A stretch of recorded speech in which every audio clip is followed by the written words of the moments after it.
Na última sexta-feira de cada mês, por esta hora, a economia motiva a abordagem dos especialistas. Bem-vindos de novo, André Barreto, Cristina Pedra e Paulo Pereira. Hoje, para analisarmos a sovietização de Portugal ou a segunda vida do gonçalvismo, ou então outros ticos do conhecidíssimo mais habitação. Mas antes vamos aos números eleitos. O André Barreto apresenta-nos 5,3 milhões, presumo. Nada, 5,3 euros. Boa tarde, antes de mais. Fraquinho. Cada um traz o que pode, não é? Eu não consigo trazer mais que isto. E trago o número porque me escapou, penso eu, numa primeira fase deste processo, e deparei-me com ele novamente, por acaso, ao tomar conhecimento que existia, pasme-se, uma Comissão Nacional de Acompanhamento do PRR, que deve contar com uma catrafada considerável de elementos, todos eles certamente muito bem remunerados em conformidade com a antiguidade que têm no partido, perdão, na função. Quem sabia da existência deste organismo era o sempre atento Presidente da República, que esteve presente na divulgação das conclusões preliminares de um relatório, juntamente, claro, com alguns membros do governo. Disse o Presidente da Comissão, assim mesmo, sem rir, duas coisas que achei absolutamente deliciosas.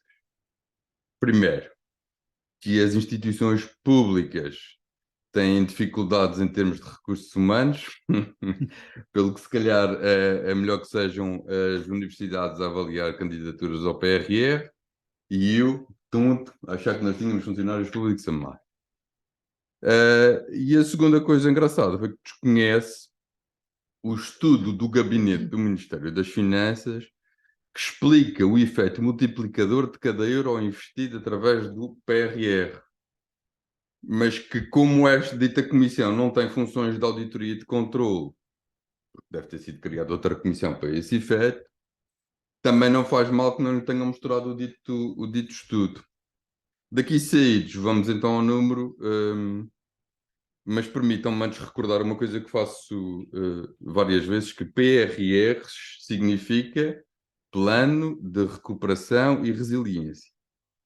O que, para os menos atentos ou para aqueles que têm mais dificuldade com a interpretação da língua portuguesa, significa, dois pontos, linha abaixo, travessão, conjunto de ajudas ao Estado para que este resolva problemas que nada têm a ver com consequências do Covid, ao nível, por exemplo, da habitação, dos transportes, da transição climática e da transição digital. Recuperar empresas que se descapitalizaram fortemente ou ajudá-las a resistir porque foram impedidas de trabalhar, não cabe aqui. 16,644 mil milhões de euros, que segundo o governo gerarão 88 mil milhões de euros. São números tão grandes que nem esqueci de dizer isto. Sim, para quem começa com 5,3 euros. Cá está, é o tal efeito multiplicador. Portanto, por cada euro investido, portanto, para cada um destes 16 mil e não sei quantos milhões, não sei o que mais, gerará um efeito multiplicador na economia de 5,3 euros, o tal meu número. No entanto, entretanto, já são 15 os projetos classificados como críticos ou preocupantes pela tal comissão, 15 de um total de 69, ou seja, sensivelmente 20%.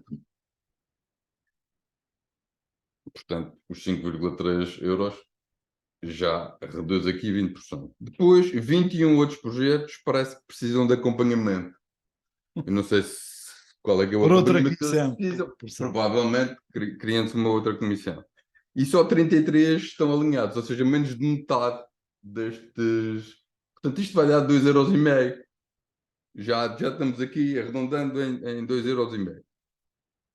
Evidentemente, como sempre, ninguém se vai lembrar destes 5,3 euros de efeito multiplicador, nem muito menos das questões esquemáticas que eu aqui atrevi-me a trazer. Desde que o governo recupere e resista, por mim está tudo bem. Melhor mesmo é não ter nenhum número, nem nenhum objetivo a cumprir, como parece acontecer aqui na Madeira. O dinheiro vai na mesma para o Estado, ou para a engorda do Estado, e dos que sempre comem da respectiva gamela das obras públicas e dos fornecimentos públicos, Desconfiando eu também que aí sim deve ser semelhante, deve haver por cá também uma comissão de acompanhamento devidamente remunerada, claro.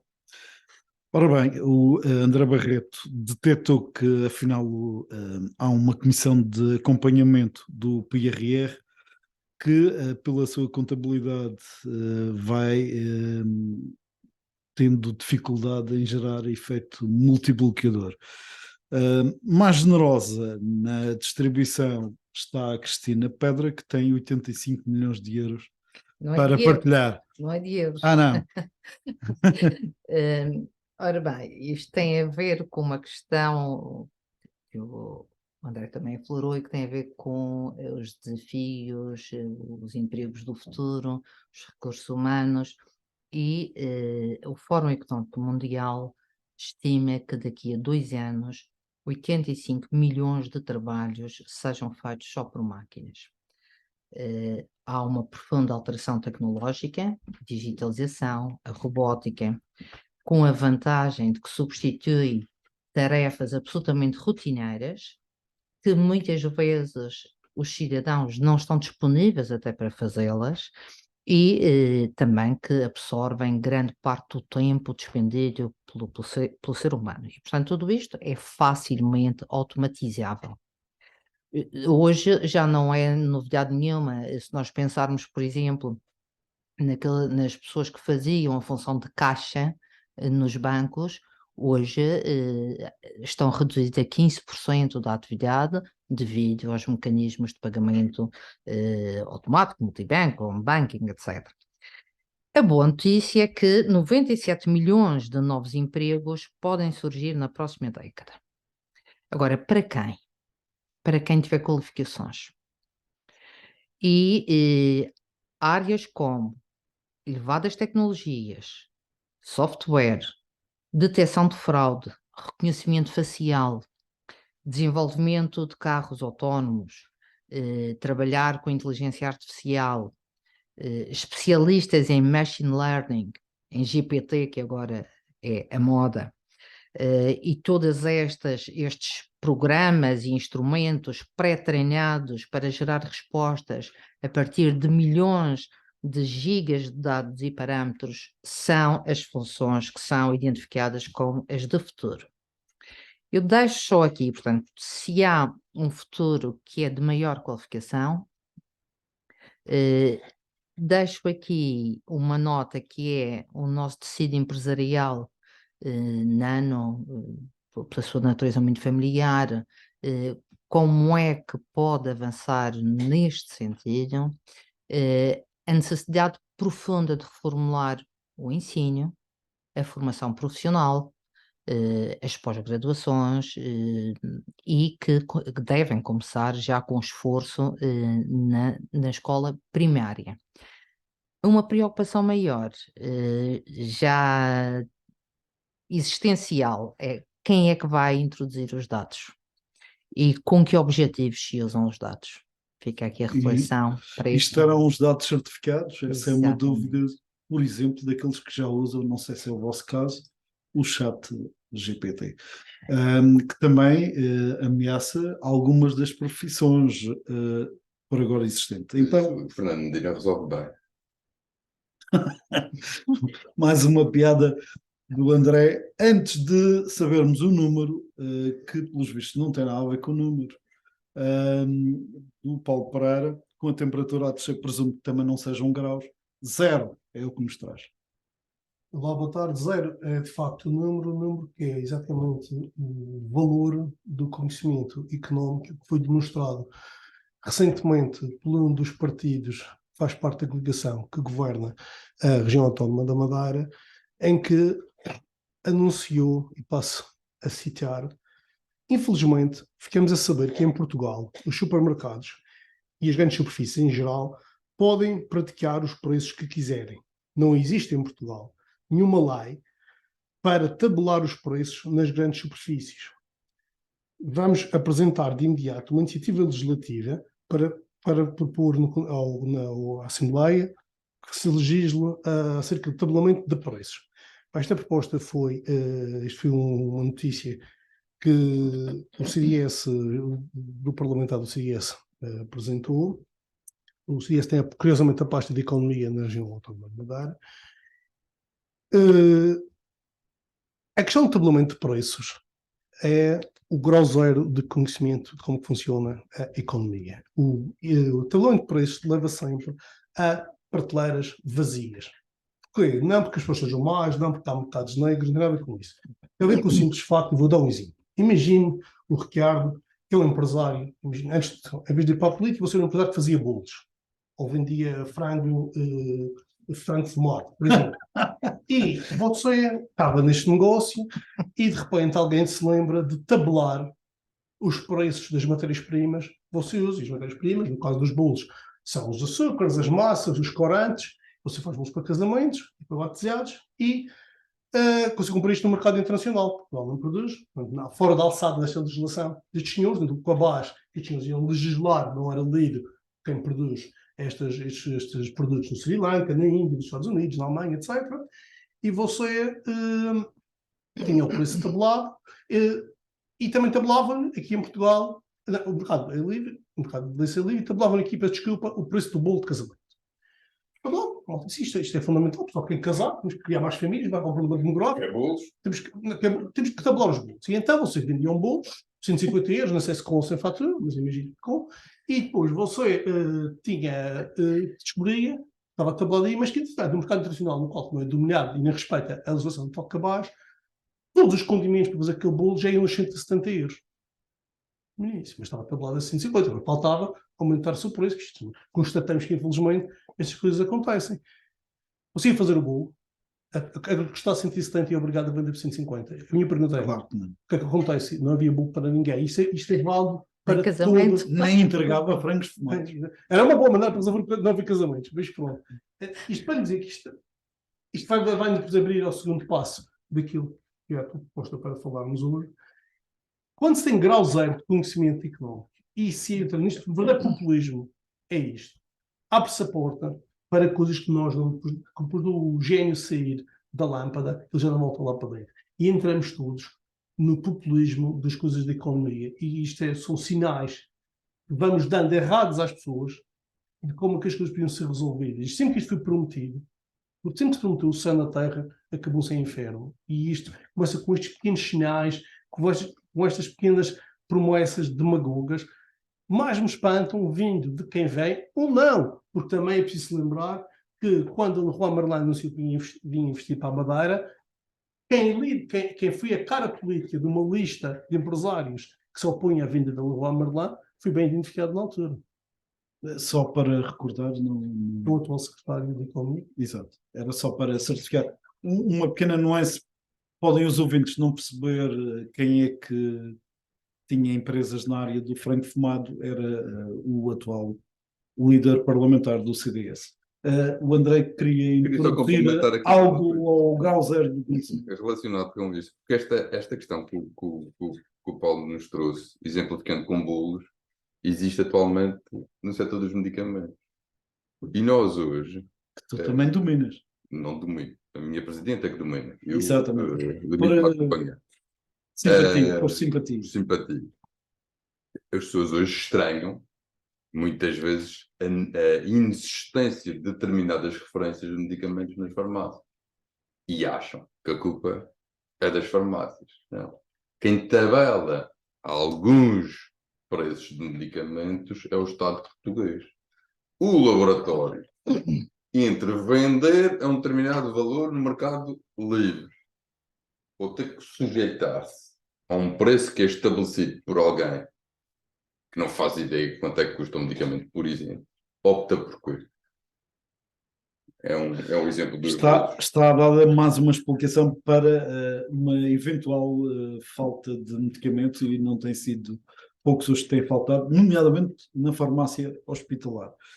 Muito bem, por decisão unânime, hoje há tema comum em torno do programa Mais Habitação, foi aprovado na semana passada em Conselho de Ministros. A consulta do documento tem 29 páginas em termos sumários, decorre até 10 de março. O documento está disponível em Consulta Lex, contém para já as principais explicações, apesar de este documento ter dado motivo várias entrevistas, ainda esta semana uma outra da ministra que tutela a pasta da alfabetização. Mas quem quiser ler, vai ao portal do Governo e no Consulta-Lex tem não só o documento, como a hipótese de comentar o documento. Eu estou seriamente a pensar em introduzir lá o programa Faz de Contas, só para que o senhor Governo tenha a hipótese de ouvir o que o André Barreto, a Cristina Pedra e o Paulo Pereira irão, a partir de agora, dizer sobre aquilo que chamaram de sovietização de Portugal ou o gonçalvismo na sua segunda versão.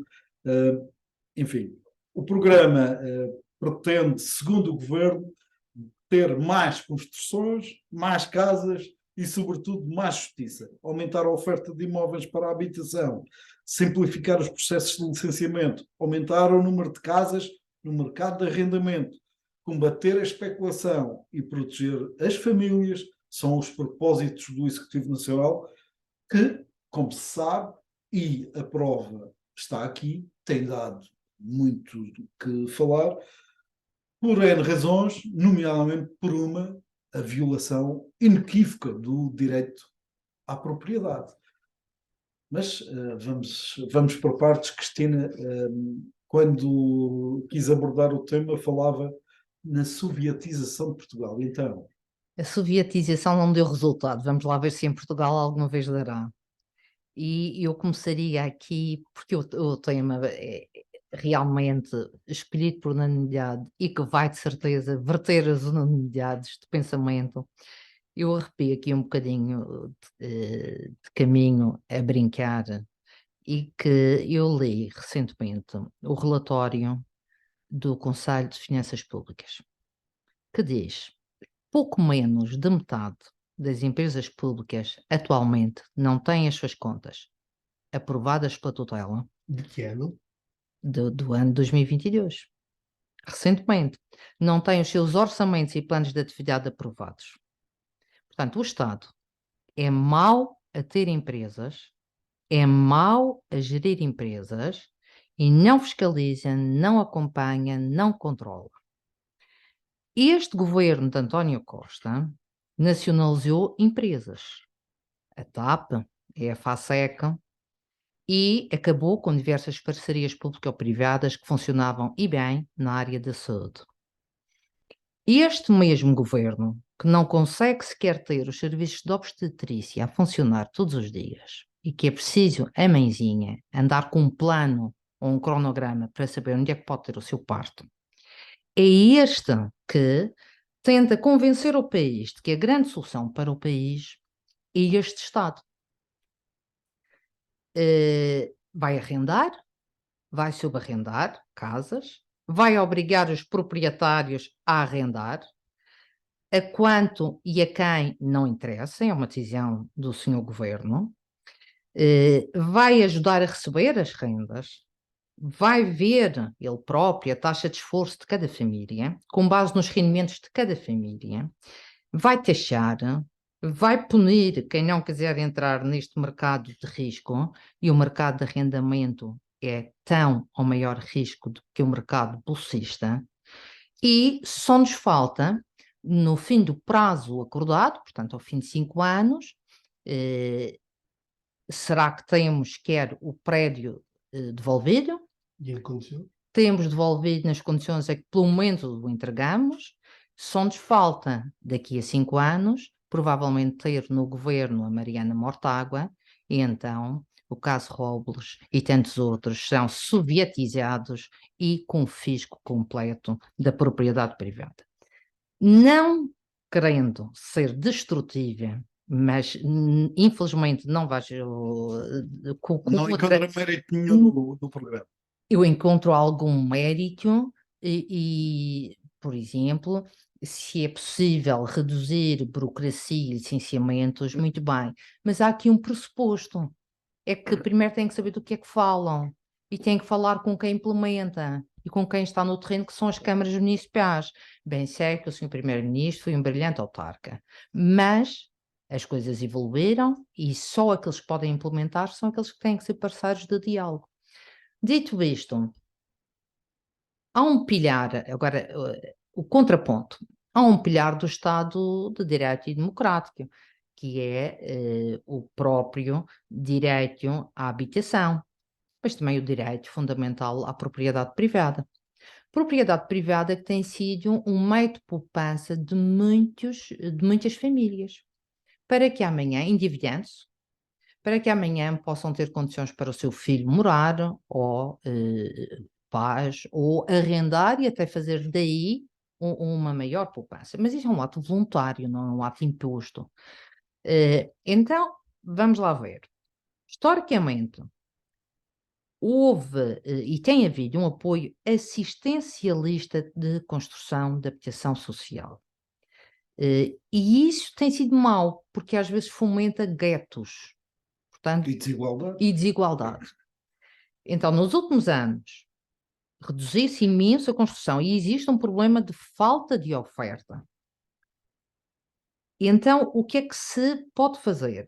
Pode-se fazer habitação a custos controlados, pode-se fazer incentivos a cooperativas de habitação, que na década de 90 permitiram alavancar um conjunto de títulos de propriedade, orientar vistos gold para arrendamento, por exemplo. Enfim, há muitas alternativas. Agora, há uma seguramente. O Estado português tem de dar o exemplo de colocar inúmeros imóveis que têm o seu património, quer seja na habitação, para setores que entende privilegiar, como para institutos, muitos deles provisórios, que já existem há décadas e que não têm fim, adaptando espaços obsoletos, inadequados, reabilitados ou não reabilitados, para a afetação à habitação. E, portanto, que seja o primeiro a dar o exemplo dentro de casa, do seu património, e nunca confiscando direitos fundamentais, que é a própria dignidade do ser humano, que vai para além da própria propriedade. Muito bem. Feito esta viagem pela sovietização em curso de Portugal, Paulo Pereira, achou que estávamos perante uma sequela do gonçalvismo. Eu, felizmente, nos últimos 3 anos tenho revivido a história, vivido a questão da perda das liberdades individuais com a aceitação global da sociedade e dos meios e da quinta coluna que suporta o Estado, com a questão do ilustrismo, do Covid, e percebi o processo parcial de nazificação que houve na Alemanha. E agora estou a perceber como é que, com aplausos, também se ataca o património privado. Que tal?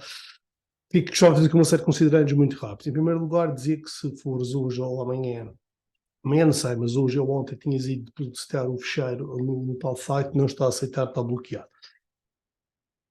As recomendações públicas. Portanto, o nosso comentário corre risco. Corre risco de não ser ouvido. Hoje já sabem o que é que se passa. No fundo, o que é que estamos aqui a falar? Este é o quarto programa do governo neste processo. O primeiro ia financiar a segurança social, que até a Bolsa Social ia fazer os apartamentos, ia receber rendas e com isso ia pagar melhores reformas ou garantir mais sustentabilidade. O segundo ia criar não sei quantas mil casas para os estudantes.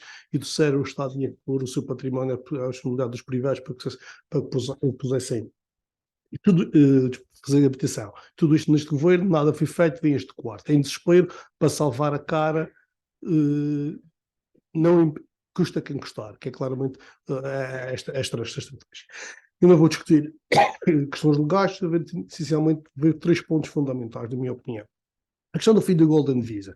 O Golden Visa praticamente acabou já o ano passado em Lisboa e no Porto, que eram as duas grandes cidades, nunca teve depois absolutamente nenhum. Os números o comprovam no Porto e em Lisboa. Na Madeira, de 2016 até 2021, foram emitidos 30 vistos gold. Desde que passou a 350 mil em janeiro do ano passado, o montante máximo de investimento, foram emitidos até outubro, que é o número que eu tenho, 7. Portanto, como se pode ver, não é nada por aqui.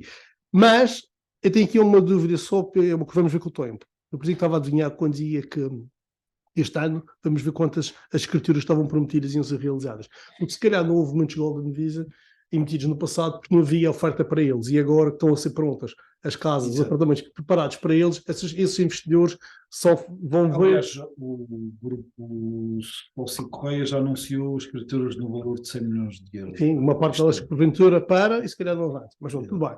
Depois tem a questão, é mais uma facada na questão da estabilidade legal e fiscal deste país, mais na legal. Depois temos a questão do fim dos AELs. Os AELs é a típica inveja do pequeno burocrata que foi falhado nos seus negócios, porventura também de bolos ou de medicamentos para a África. Porque... Medicamentos para a África? Sim, há sim. uns que se meteram também nisso e depois, como não deu certo, estão agora na política. E, entretanto, como nós... faz-lhes impressão o pequeno sucesso do seu companheiro cidadão de ter sucesso. O AEL permitiu que muita gente, o proprietário com esses riscos, mas fizesse um pequeno negócio, que deu emprego a muita gente de nível direto e indireto. As cidades foram todas reformuladas, há novos cafés, as empregadas da empresa estão a ganhar mais nessas servidas, as engomadeiras, toda uma cadeia de valor que é completamente incontrolável pelo burocrata que sonha que isto são uns botões e umas alavancas, mas a economia é completamente incontrolável. Quando se mexer nisto, vamos ver os impactos. E houve reabilitação urbana? Reabilitação urbana, limpeza das cidades. Há uma falta de respeito total para pessoas que têm neste momento projetos a decorrer, obras a decorrer. Eu conheço pessoas que têm um processo a decorrer para fazer blocos de 10 apartamentos para ela, com especificidades únicas para ela, materiais para ela, acessibilidades para ela. Neste momento, os bancos não sabem se libertam mais pranchas para a obra, a meio da obra, como é que estas pessoas estão desesperadas, mas é em vista em Portugal que vai ser. Porque tem a questão da propriedade, da evasão da propriedade. Quero lembrar que o PRR fez um pequeno apanhado. É o mesmo Estado que é incapaz de gastar dinheiro dado do PRR. Dinheiro dado é incapaz de gastar. Portanto, estamos a falar desta entidade. Não este governo, é a própria entidade, a natureza do Estado. Mata o Banco Central Europeu, matou a poupança em moeda. Tem moeda, como percebemos nos últimos anos, perde valor, estava desenhado a perder 2% por ano, está a ser muito mais com a inflação, ou seja, quem poupar dinheiro no banco está a perder dinheiro. Os PRRs dos bancos estão a perder dinheiro porque se matou os mercados de capitais em Portugal. Só quem investe dinheiro em PRR por 2 anos tem rentabilidades zero negativas, que é uma coisa inacreditável no mercado, nos melhores anos de Bolsa de sempre. Mataram a Bolsa Nacional. E agora matam a pequena poupança. Nós em Portugal temos muita, já que é o que sobra, terá o imobiliário como um lugar onde se pode,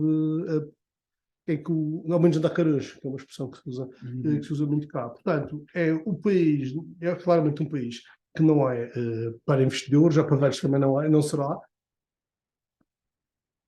Nós não sabemos os impactos. Eu acho que isto não vai avançar, isto vai ser uma grande confusão, vai ser difícil, vamos apelar muito ao espertismo do português para safar e resolver problemas, mas a mensagem está dada. Isto não é gente séria, isto não é gente que se recomenda, o país comete esta gente com maiorias absolutas, também não é um país que se recomenda, que a culpa é de todos nós. Isto vai afugentar investimento em todas as áreas. As soluções são para a habitação. Nós temos 2 problemas. A habitação é cara e as pessoas ganham pouco. E como o governo falhou em ambos, ganhar pouco é uma falha clara de anos sucessivos destes governos em que o país não consegue acumular capital, não consegue criar riqueza para que as pessoas ganhem mais, realmente, as suas casas ficam cada vez mais distantes da capacidade de compra das pessoas. É um primeiro erro. Vamos com os exemplos da Alemanha que se fez. Andamos a fazer as asneiras que os outros fizeram, porque não sofrem o mesmo problema do que nós. Estamos a estagnar e a envelhecer. E as casas são caras, têm 50 novas, são 50% de impostos e têm burocracias para se exterminar. E é sobre isto devia trabalhar uma proposta que já, assim por alto, queria sugerir quem comprasse um apartamento novo, não pagava IMT e o IVA era dedutível da obra, não era cobrado ao empreiteiro, se o proprietário, e eu pergunto ao proprietário, se ficasse 10 anos com a casa ou 15 anos com a casa, quando se vendesse a meio, pagava metade disso. Isso é que era querer ajudar, mas não, que era receita para mim. No fundo, o que é que acontece? Dada a incapacidade do governo de resolver que as pessoas ganhem mais e que as coisas fiquem mais acessíveis para as pessoas, o que é que decide? Tirar de Pedro para dar a Paulo. E quando se tira de Pedro para dar a Paulo, temos sempre o apoio de Paulo. A dúvida que fica é saber quanto, se num país de microproprietários como nós temos, que são muitos, e numa terra como a Madeira, de muitos microproprietários, outra questão também importante fica para resolver é o imigrante. O imigrante está salvaguardado uma casa, isto é em 3. Exatamente. Vamos ver como é que isto vai terminar, sendo certo que eu acho que o ferido, se não de morte, de séria, vai-nos por todos mais alertas quanto àquilo que deve ser a precaução quanto ao nosso futuro. De facto, um assunto que pode ainda dar que falar, apesar da aprovação final do programa Mais Habitação estar só previsto para 16 de março, o que também diz bem sobre o efeito que terão os comentários depositados até dia 10. Desconfio que em 5 dias não se consiga fazer grande coisa com o que ali for deixado. Sem rótulo em relação a Mais Habitação surge o André Barreto, mas com também muita reflexão sobre o assunto. Então, tenho um rótulo. Eu tenho Então. aqui no meio do que preparei, falo da Venezuela. Portanto, se queres ir por aí, posso já deixar aqui a nota para aí. Uma nova Venezuela. Eu vou tentar navegar aqui por um caminho ao lado daquilo Ainda que não foi, navegado. ainda não navegado por vocês, mas com Claro. certeza já navegado por outros, que enfim, a minha capacidade é limitada e, portanto, eu não trarei aqui grande inovação. Mas estás na liderança, calma. Do tempo. Exato. Uma das conversas que eu tenho com recorrência com os meus amigos tem a ver com a importância das ideologias. Dizem-me eles que nos dias que correm isso não interessa nada, que o que interessa é as pessoas e em quem a gente vota. Eu mantenho uma opinião e uma consciência que ganhei até bastante cedo na minha vida. Para mim, mais vale um mau político com boas ideias do que um bom político com más ideias. O pior é quando temos que escolher somente entre maus políticos com más ideias. Isto não é boca Cristina. Mas não vou entrar por aí, até porque interessa pouco um país que vota sempre ao centro e uma região que vota sempre no mesmo. Dito isto, cá está, a propósito do que para mim é a prova de que a Venezuela não tem influência só por aqui, pela Madeira, vou tentar descansar os meus amigos e os ouvintes com informação sobre uma praxis deste governo, reiterada e recorrente, que me leva a achar que só as ideias e o discurso desta gente é que é perigoso, de resto, como de costume, é 16 de março, nada vai acontecer. E vamos pegar no exemplo da habitação, mas existem imensos outros que são exatamente iguais. Abril de 2018, António Costa apresenta um PowerPoint com a nova geração de políticas de habitação. Fim do verão de 2018, o ministro Manuel Heitor, na altura do ensino superior, ia resolver o problema do alojamento no ensino superior com mais um plano, até o ano passado. Junho de 2019, programa Arrendamento Acessível, que anunciava a afetação de imóveis do Estado que não estavam a ser utilizados, com o pequeno pormenor de que eles nem sabem o que é que têm, mas isso também não interessa nada. Nem restado tem. Nem restado está. Julho de 2019, já com o estratega Pedro Nuno Santos, é apresentado o plano de reabilitação do património do Estado para arrendamento acessível, portanto, aumentaram o tamanho do nome do plano, mas era também um PowerPoint. Depois, a rasparta da pandemia apareceu, deu cabo destes planos todos, que se não estavam todos altamente implementados e em funcionamento, era vê-los.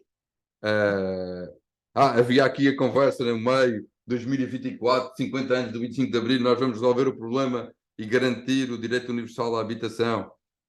Faltou-lhes naquela altura falar da erradicação da fome no mundo e da paz mundial, o que foi só uma pena, mas ficava muitíssimo bem junto a este FQ. Janeiro de 2023, o filho do seu primeiro-ministro vem dar uma entrevista onde diz, segundo ele, autarca, colega da Cristina, Junta de Freguesia Algures em Lisboa, diz: a habitação é que é o problema que mais me preocupa. Do primeiro-ministro. Isto não pode. Foi pena que o tema não tenha sido os piolhos nas escolas, porque seria mais barato resolver e talvez por uma vez nós conseguíssemos ver algum maldito plano a ser implementado, mas não, foi a habitação de que o senhor veio falar.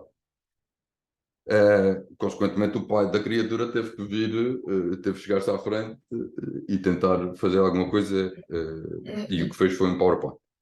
Portanto, um governo que governa para o soundbite, para o anúncio, para a caixa de jornal, não deve preocupar muito quem quem anda com esta história das ideias ou das ideologias. Porque acaba tudo por ficar cativo ao lá Mário Centeno, e depois isto não tem problema nenhum, porque já ninguém nota, e como ninguém escrutina, daqui a 2 semanas isto já passou, não é tema. E não há ninguém também, infelizmente, que venha recordar-nos daquilo que foi dito, como bem se provam estes 4 planos que o Paulo tinha falado, que eu aqui mencionei muito rapidamente, porque a minha convicção é esta. Portanto, deixem lá o bloco do Pedro Nuno Santos governar, depois o bloco do António Costa cativa, como diz o próprio, de perna cruzada e sem guinchos, habituem-se. Fica aqui a leitura do plano, que é um programa, uma intenção de programa, o Mais Habitação, que com certeza vai continuar a dar que falar e que mereceu hoje a nossa apreciação de forma unânime sobre algo que está, de facto, preocupar muita boa gente. Paulo tocou aqui num aspecto que também tem chegado à nossa mesa de trabalho, muitos imigrantes a sentirem que já viveram este filme noutros tempos. E não tem o otimismo do André. Exatamente. Quanto à sua capacidade de Não dá nada. para destruir. Mas vamos ver, André. No próximo fecho de contas, no final de março, avaliaremos se deu ou não alguma coisa. Para fecho deste de fevereiro, a vossa deliberação, por favor, Cristina Pell. Eu venho na senda da sovietização e, portanto, escolhi uma frase que se calhar adequa-se bem, que é de John Maynard Keynes, e que diz: a verdadeira dificuldade não está em aceitar ideias novas, mas escapar das antigas. Fica deliberado, escapemos enquanto podemos. Numa de citações, vou citar o João Miguel Tavares, num artigo que ele escreveu hoje no Público, e passo a citar uma parte do artigo. A propriedade privada só é roubo para marxistas desmiolados. Ela representa o reduto mais sagrado de cada indivíduo, o produto do seu esforço ou do esforço da sua família. A possibilidade de dispor livremente desse património é um direito elementar em qualquer regime decente. Fica dada a deliberação do Paulo Pereira, citando o João Miguel Tavares. André Barreto. A mim apetece-me deliberar que no meu ninguém toca. Estás No armado? teu território. No meu ninguém toca. Portanto, a deliberação vale o que vale, não é?